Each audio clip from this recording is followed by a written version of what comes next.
Bismillahirrahmanirrahim. Assalamualaikum warahmatullahi wabarakatuh.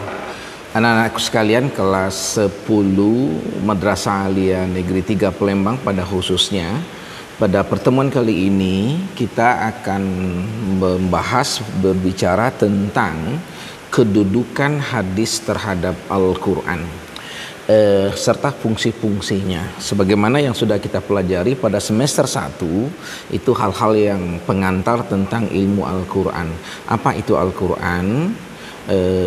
Apa saja isi Al-Quran, apa saja nama-nama Al-Quran dan tujuannya. Maka pada semester kedua ini kita mempelajari pengantar tentang apa yang dinamakan dengan hadis. Sebagaimana kita ketahui bahwa Al-Quran itu adalah firman Allah yang diturunkan kepada Nabi Muhammad dan umat Islam. Al-Quran itu adalah pedoman, Al-Quran itu adalah petunjuk.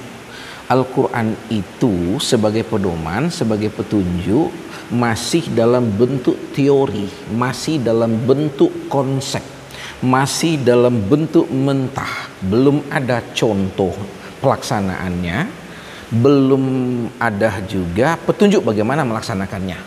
Maka untuk itu Nabi Muhammadlah yang diberikan hak, yang diberikan wewenang oleh Allah untuk memberikan contoh kepada umat Islam bagaimana cara mengamalkan Al-Quran ini, bagaimana cara mengaplikasikan Al-Quran dalam kehidupan sehari-hari. Itu makanya semua yang datang dari Nabi itu dinamakan dengan hadis, karena dia nanti intinya adalah untuk memperjelas, memperkuat dan memperinci maksud dari Al-Quran yang diturunkan oleh Allah kepada kita. Kalau dilihat dari kedudukannya, maka hadis itu juga bisa dijadikan sebagai sumber hukum. Tapi karena hadis adalah menjelaskan Al-Quran, maka hadis adalah sumber hukum yang nomor 2 setelah Al-Quran. Kalau dilihat, ulama sudah menyusun sumber hukum Islam itu, yang pertama adalah Al-Quran, yang kedua adalah hadis, yang ketiga adalah ijma' atau kesepakatan ulama, dan yang keempat adalah qiyas atau perbandingan hukum yang tidak ada dalam Al-Quran dengan kondisi sekarang ini. Nah, kelihatan bahwa Al-Quran, hadis adalah sumber hukum nomor 2 setelah Al-Quran. Lalu, apa fungsi hadis ini terhadap Al-Quran? Secara umum, ulama mengistilahkan hadis itu adalah penafsir utama Al-Quran atau penjelas utama maksud Al-Quran. Ini yang diistilahkan dengan tafsirul hadis, tafsirul ayah bil hadis, menafsirkan ayat Al-Quran dengan hadis. Tapi rinciannya kita bisa lihat. Yang pertama, hadis itu terhadap Al-Quran berfungsi sebagai bayanu takrir atau memperjelas maksud tujuan isi Al-Quran. Takrir, memperjelas lagi, memperkuat lagi. Apa contohnya? Dalam Al-Quran, dalam surah Al-Ma'idah ayat 6 itu ada tuntunan untuk berwudu. Ya ayyuhallazina amanu iza kuntum ila salati fagsilu wujuhakum wa aydiyakum ilal ka'bain.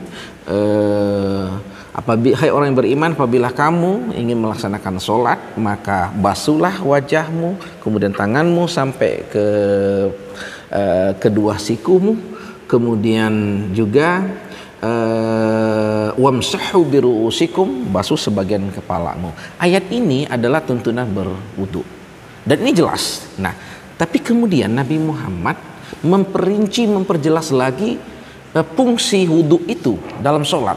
Nah, kemudian diperjelas oleh Nabi berkata bahwa tidak diterima sholat seseorang apabila tidak berwudu. Nah, coba kita lihat hadis Nabi ini memperkuat, memperjelas maksud dari Al-Quran.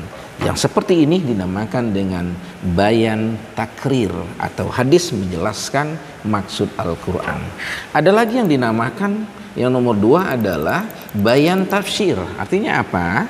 Hadis itu menafsirkan atau menjelaskan maksud dari Al-Quran. Nah, coba kita lihat contohnya. Di dalam Al-Quran surah Al-Maidah ayat 38 itu ada petunjuk Allah sebagai hukuman terhadap orang yang mencuri. Wasyariku wasyarikatu faqta'u aydihima. Orang laki-laki yang mencuri, perempuan yang mencuri, maka potonglah kedua tangan mereka. Tapi bagaimana cara memotongnya? Bagian tangan mana yang dipotong? Apakah pergelangan? Apakah sampai siku? Apakah semuanya? Apakah sekali mencuri langsung dipotong keduanya? Atau cukup satu saja? Maka Nabi menjelaskan bahwa yang dimaksud oleh ayat itu adalah kalau ada orang yang mencuri, maka itu yang dipotong adalah pergelangan tangannya. Ini dalam hadis Nabi, ada seorang pencuri dibawa kepada Rasulullah, kemudian Nabi mengatakan potong tangannya itu hanya bagian pergelangan. Sekali mencuri, potong pergelangan yang sebelah kanan. Mencuri lagi, potong yang sebelah kiri. Nah, ini maksudnya bayan tafsir.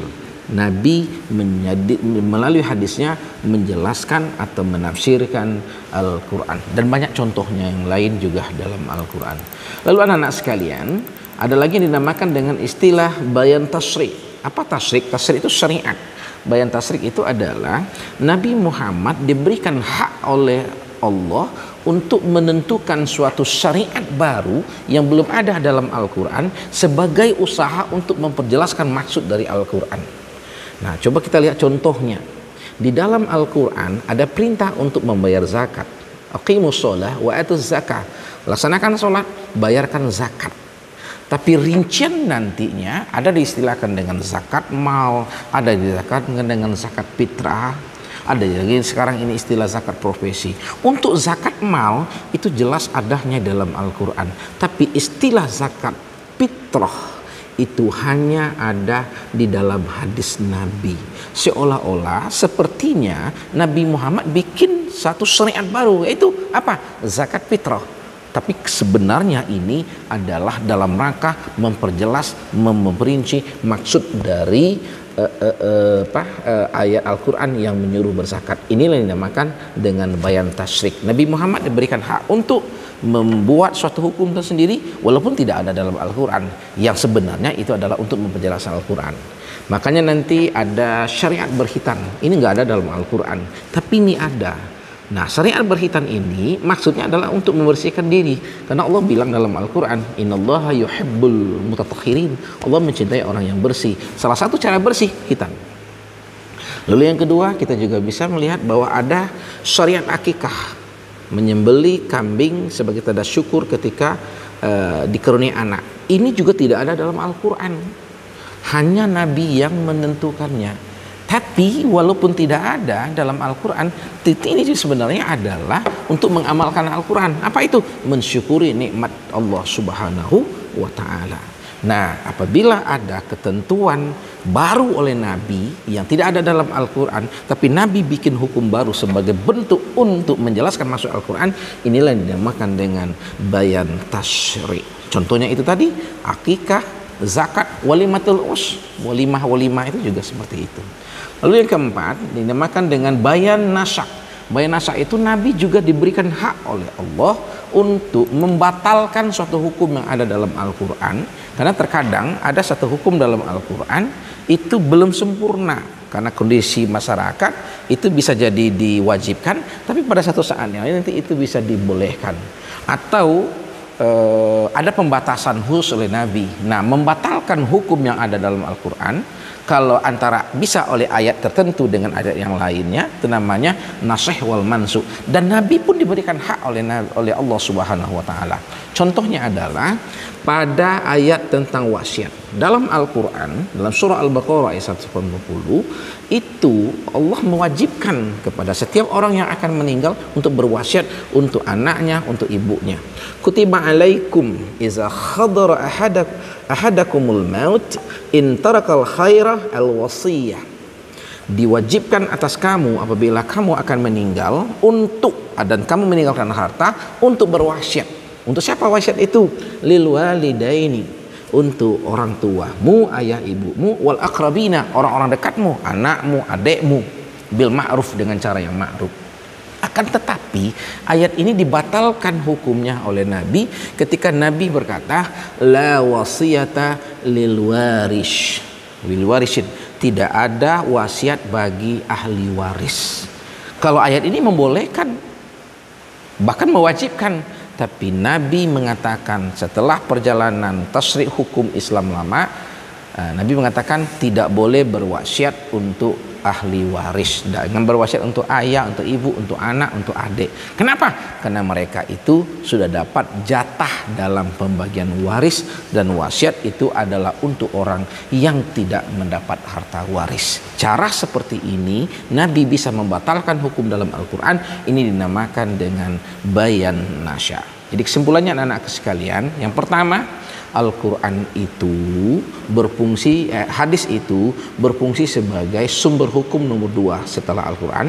Yang kedua, hadis itu memperjelas, memperinci maksud Al-Quran. Ada diistilahkan dengan bayan takrir, memperjelas maksud Al-Quran, bayan tafsir, menafsirkan maksud Al-Quran, kemudian juga bayan tasrik, memberikan hukum baru yang belum ada dalam Al-Quran, dan yang terakhir adalah bayan nasyah, atau membuat hukum baru yang belum ada di Al-Quran. Mudah-mudahan ada manfaatnya untuk kita bersama. Wassalamualaikum warahmatullahi wabarakatuh.